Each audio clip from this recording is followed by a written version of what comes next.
Hello, everyone, to a new episode of our Self Publishing Mastery Talks.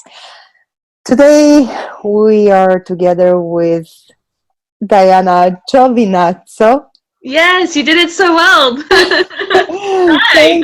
Thank you so much for being here with us today and sharing your amazing story. Oh, thank you. Thank you for having me. It's a pleasure.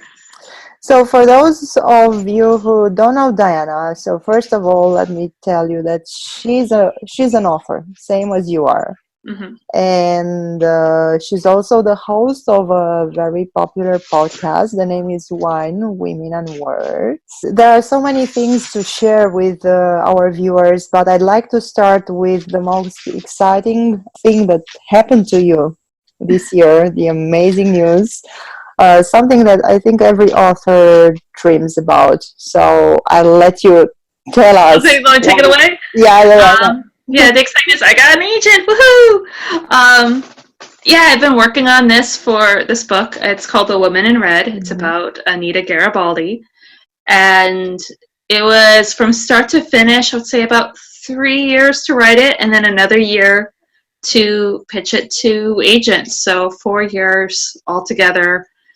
And it's all, anybody who's written a novel knows it's a lot of work. It's time consuming. It's literally blood, sweat, and tears. And then it's going through that process of just getting that agent and putting it through and dealing with those rejections, because they will come. Why did you have this wish to write a book about this character and to be a writer? To be a writer, for me, it's kind of hard to really put into words. It's almost like asking somebody, why do you want to breathe? I love it. Great it's answer. I think it it was sums it up. Yeah. Yeah, I mean, I love books. My office, you can see a bit of my bookcase back here. It's all about books, and I always love to write. And then, even from the time that I was a kid, I wanted to be a writer. And of course, life gets in the way, and you take detours. And then I came across Anita. My father was actually doing research for a book that he wrote, and he was like, "You've got to read this book about Anita Garibaldi." And I was like, that's not really in my thing right now. I'm not really doing that. And he wouldn't stop nagging me. Even though you're 30-something years old, your parents, they can still nag you. You're never too old to be nagged by your parents.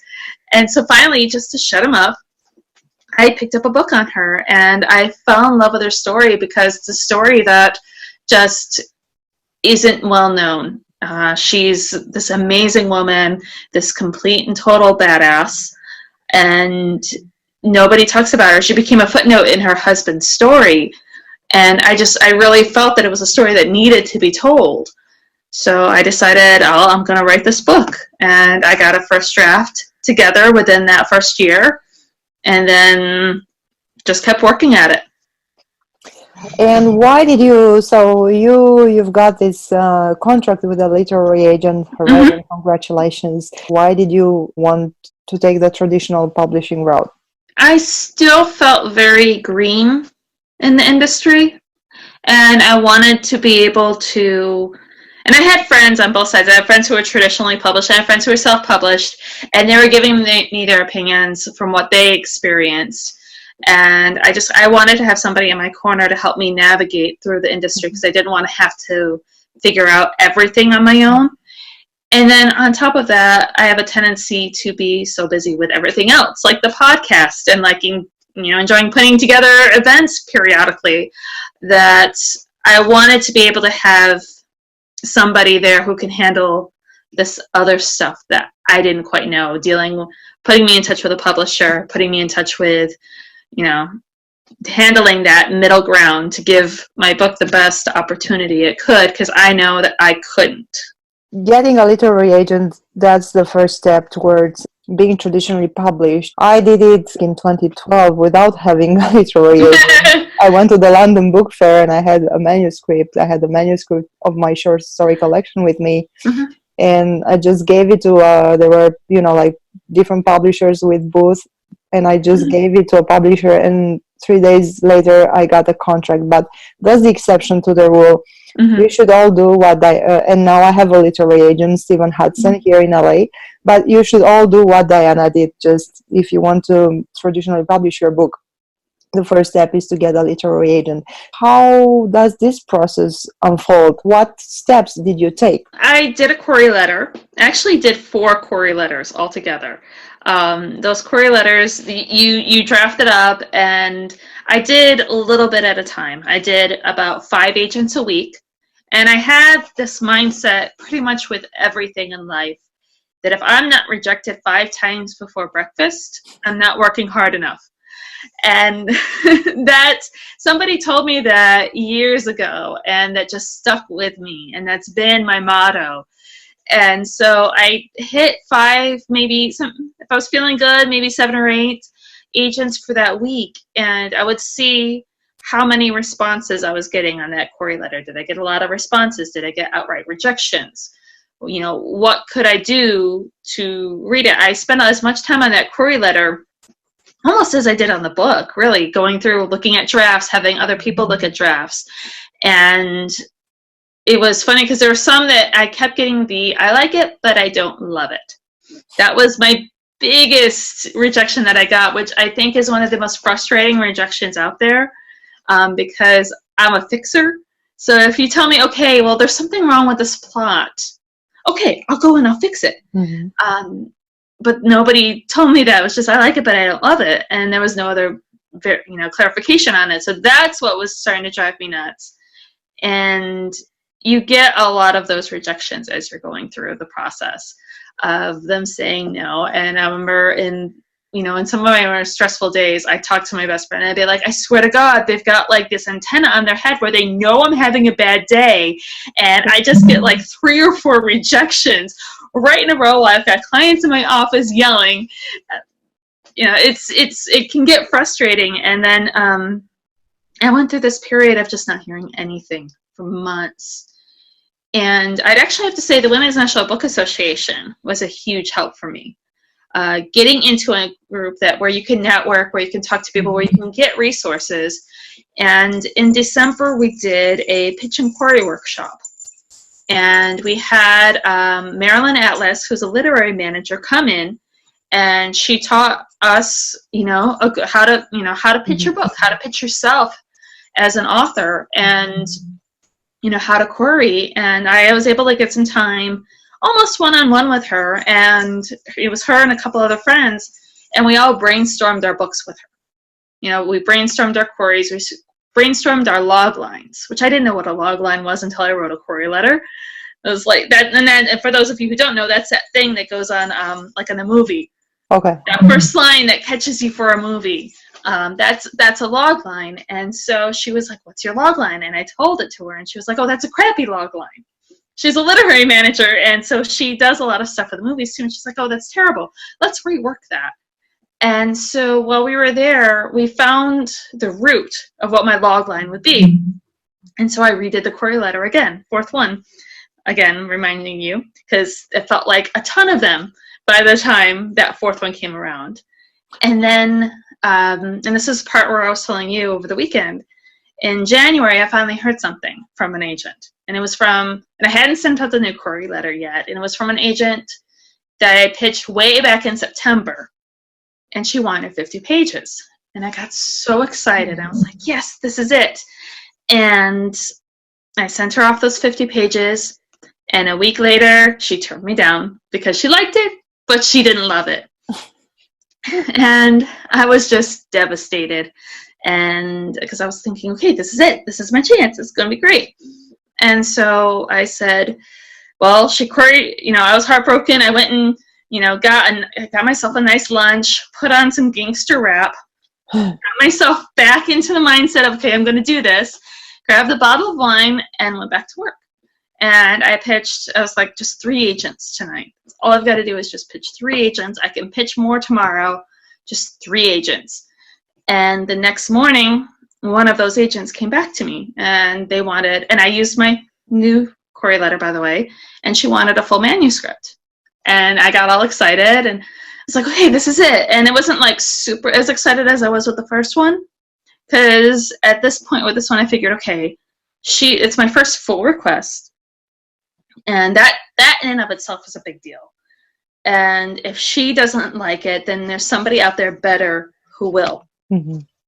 I made sure that was the thought in my head. So a week later, when she turned me down because she liked it but she didn't love it, I was like, okay, and I can pitch 5 more agents. And I sat down that night, the night that she rejected me, and pitched 5 more agents. And the next morning, Johanna with Writer's House emailed me and requested a full manuscript. And less than a week later, she gave me an offer for representation. Wow, congratulations. So yeah, and that was fast. I mean, only 1 week. And yeah. So how many words are in your book? Right now we're at about 98,000. Okay, so that's quite a book. I mean, it's not like 20,000 words book. So, yeah, no, and it's trimmed down too.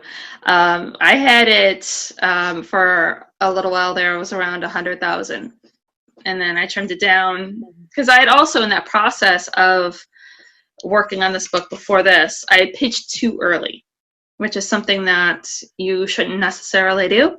Mm-hmm. Because I'm totally fine with putting myself out there sometimes too soon. But I ended up, the good part about that was that I found a really good editor. You know, one of the things that people don't always talk about in this process is looking at a freelance editor, looking at beta readers, having somebody else put another set of eyes on it. And she and I worked together for about 6 or 7 months on editing this book and working it down to a point where she helped me get it to a point where I could pitch it. Can you give us any hints of how perfect query letter should look like? The first paragraph should be, you should have that hook right in that very beginning. What's the hook? What's going to suck somebody into your story? And don't summarize too much in that first paragraph. You know, give it enough to sell. You know, think of yourself as a salesman. And then I find personally, when I see stuff on marketing, when I see stuff on the business side of things for authors, they don't talk enough about the salesmanship of selling yourself and selling your book, and really look at, you know, that first part is, you know, selling, you know, your book. What is your book? Sell it. And then that second paragraph is, you know, the what. Who's your audience? You got to know who your audience is, who they can sell it to. When you picture your book in Barnes & Noble, what book is going to be on the right and left of your book? How many thousands of words is it? You know, that's something that they're going to want to look at as well. And then that short bio of you. And I've heard some agents, you know, if you have like that MFA, the MFA doesn't always matter. Mm-hmm. I know people put that huge emphasis on an MFA. And when I first started writing, I was like, oh, I feel, you know, like I should have an MFA, even though I've got like a bachelor's and a paralegal certificate. I was like, but I don't have an MFA. Am I not going to make it as a writer? But it doesn't necessarily matter. All those degrees don't necessarily matter.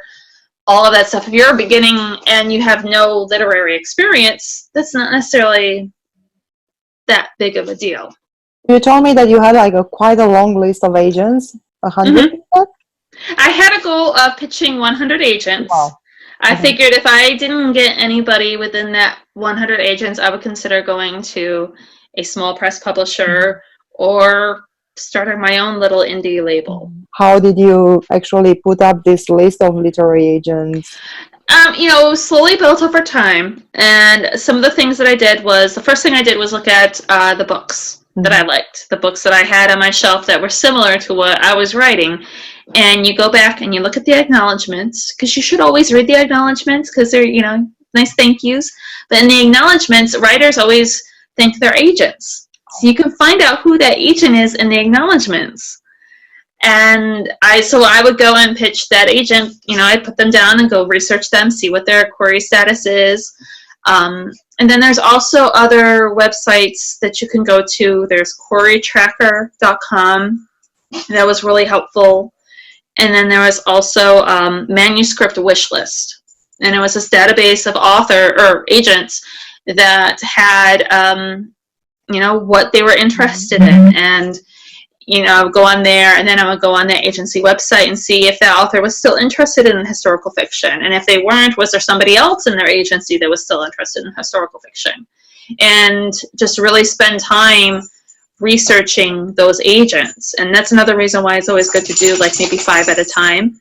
Because I would spend a Sunday afternoon sitting on or a Sunday night sitting on the couch. I'd research the agent, get as much information as I could, see if there's somebody viable, put down the information in my spreadsheet, and then once I had a handful of agents, then I would go and work on pitching them.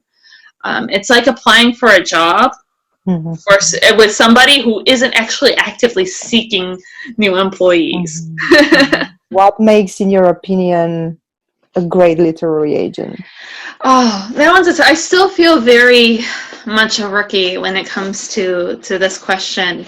But for me, it's somebody who can communicate with you well. Somebody that you could have a really good working relationship with. I already feel like my agent and I, we're building this really good working relationship, and I can email her regularly, and I hear from her, regularly. Sometimes, it's, if she's working on something for me, or, sometimes they're working on other clients too. So, I leave her be unless, I need to talk to her, but I know I'll hear from her. So we've got a really good establishment going back and forth. And a friend of mine was telling me when I was looking for an agent, you want somebody who just loves your book, where you could feel that passion for your story, that they have an equal amount of passion for your story that you do, because they're going to have to sell it to the publishers. When is the right time for an author to start pitching their book? They should have the manuscript in their final draft. Yes, absolutely. Final drafts where you've looked at it and you honestly cannot think of any other changes that you can make to it. You're almost sick of it. And then at that point, you make sure somebody gets a hold of it. Somebody else whether it's a beta reader. I am all for beta readers. I'm not a big critique group fan, but I do really like having a beta reader, somebody that you can work with on a regular. Both of my dogs here right now. They both want to be on my lap. But have somebody that you can really talk to about your books, and that'll want to read it, and so that they can see those things that you can't see. So that plot that you think makes sense to you makes sense to them as well.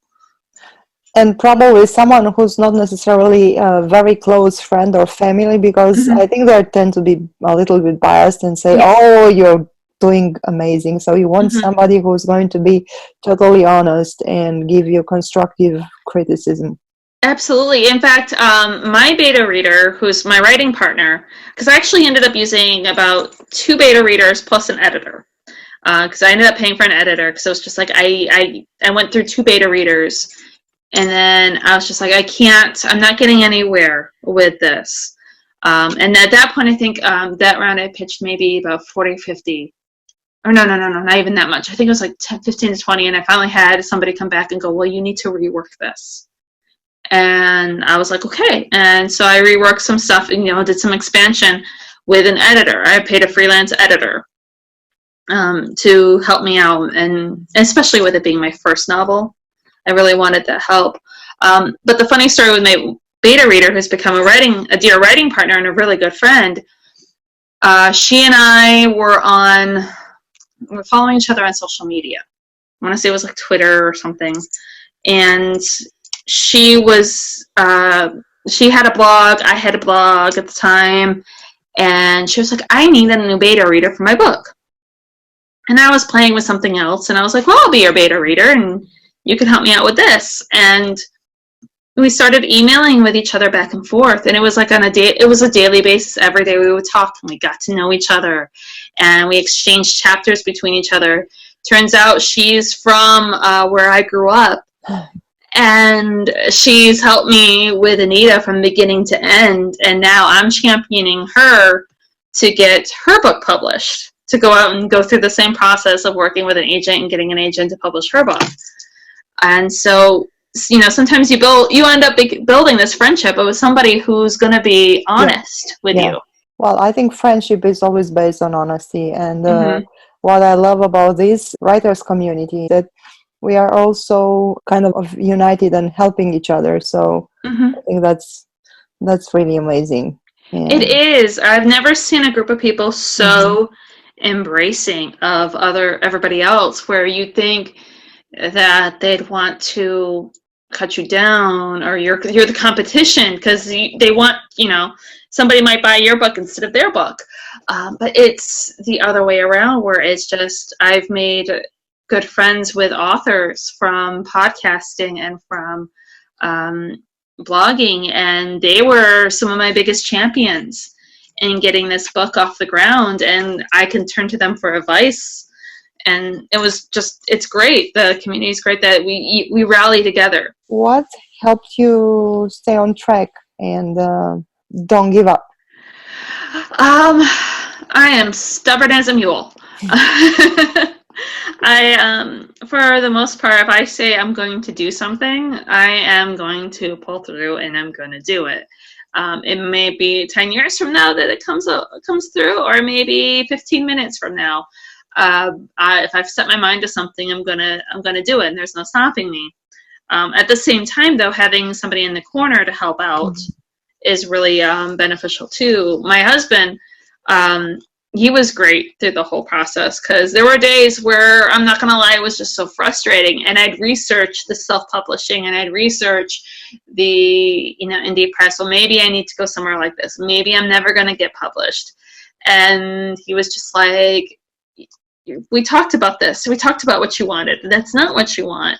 And just stick through it. And it was getting tough. And it was funny because he was starting to get frustrated too for me on my behalf, but he couldn't say anything. He wouldn't say anything that he was getting frustrated too, because if he was getting frustrated too, then I'd be like, well, then screw it. This isn't going to happen. So just having somebody in your corner to root for you, he was there, the writing partner and my podcast partner / I joke around and call her my heterosexual life mate, because we talk to each other more than we talk to our husbands. She's my work wife. I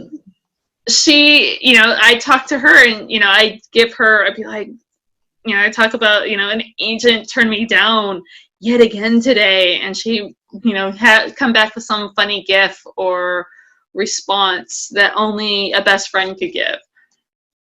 So having those people in your corner to help lift you up when you can't helps on those really, really hard days when it's hard to see past, that new. People nowadays say that even if you're traditionally published as an author, you need to do some book marketing, or most of the book marketing. Well, the marketing itself, once you get published, a lot of that ends up on you. I've heard that time and time again from the published authors, traditionally published authors, that they're marketing just as much as an indie publisher does, if not sometimes even more so, and they've got more of a strain, because if you're self-published, you don't have to worry about your publisher dropping you. When you're traditionally published, if you don't make those sales, you've got to worry about your publisher dropping you. So having that social media following is really good. I'm still working on building up my numbers. I think we all are like, we want those influencer numbers. Yeah. And I remember Marilyn Atlas, when I got to talk to her and we talked about the social media followings, she was saying that she's had authors that actors that she represents who lost out on parts because they might have been the better actor, but the guy that they were up against had a bigger social media following. So the studios took that guy over them because they know that those 15,000 people that follow him, odds are they're all going to go and see that movie. And the publishers also have a tendency to look at that. And even if you have small numbers, if you have a base, a place to grow from, that's even better. That's just as good. Well, you have a base because you started Wine, Women, and Words like a few years ago. So let's talk about your podcast now. Okay. My podcasts, we're found everywhere. iHeartRadio, Spotify, iTunes. We also have a YouTube channel where we have our live shows on there. And that got started 3 years ago because my the BFF life mate, Michelle, was in a she was in a journalism program, and she was like, so I've got to do this for school. I've got to do this podcast thing. And we're going to call it Wine, Women, and Words. I was brainstorming, and I really like that name, so we're going to call it that. And you're going to do it with me. And I was like, okay, I have no idea what I'm doing, but sure, let's do it. And so we just kind of got on, and it took that first year for us to really get our groove of what we wanted to do. It was mainly just us talking about books initially, and then we'd have our author come on at the end of the month. And then we started looking at our numbers, and we noticed people like us better when we have authors on. And so we were like, well, let's maybe open it up to other authors and have lots of authors on. And so we opened it up to have, the first episode of the month was just us. And then we did away with that last year. And now every episode we have an author on. And a funny thing happened with that because it's turned into a nice networking tool to be able to meet other authors and talk to them. And when we talk to the authors, we like to talk about how they write, their writing process. And you can always tell where Michelle and I are in our writing because we always ask those questions that are bugging us. Well, how did you do this? So that we can learn from them how they did it. And it became this really great networking tool, and we just have fun with it. And there's a lot of literary podcasts that take themselves very, very seriously. And we don't. We drink wine. We encourage people to drink with us. We get them to tell us crazy stories. We talk about the books. And then we have a book of the month that we'll talk about, and we'll, have that author on. So it's just a really great place to celebrate reading. And my goal in life in general, my reading goal, I've got two goals in life. One is to share great stories about women in history. And the second goal is just to get people to read more. I think that people in general don't read enough. And I don't care what people read, so long as they read. That's all that matters to me. So we're two women. The words go for the book, and we like to drink wine. And yeah, that's really as simple as it is. And she and I met, we worked together, and we worked in a call center of all places. A timeshare reservations call center. So the people who own the timeshare would call us to book their reservations for their timeshare. And we would get bored. And so we would start talking, and we started talking about books. And we started trading books with each other. And then we started hanging out at each other's houses with a bottle of wine, and we'd start talking about the books. We'd have a movie on in the background, but we wouldn't be paying attention to that. We'd be too busy talking about books. So this podcast is just an extension pretty much of our conversations, and we used to call them sorority nights that we would have. And that's pretty much what this is. Yeah, and I think this gives it a special flavor. Makes it unique, and that's why people love hearing it, because you said it's something that's really authentic and comes from your passions for books and helping authors and making people read more, of course. Yeah. So how can authors? How do you select the authors you? Yeah, we get a lot of query letters. Yeah, query letters. We get a lot of ARCs, and so we'll get a number through that. If an author has a publicist, sometimes publicists will reach out to us, and sometimes authors will just reach out to us. I think the best way to reach out to us is either on Twitter or Instagram, or we have our website, winewomenandwordspodcast.com. You can email us through there. And you can email us and just reach out to us and see if we're interested in the book. Michelle loves fantasy. We both dig mysteries. I'm a sucker for historical fiction. Last piece of advice, last word, for our viewers who... My last piece of advice. Read. Read everything, from the backs of shampoo bottles to the classics. Just read. That'll do you wonders. Thank you so much, Diana. Thank you.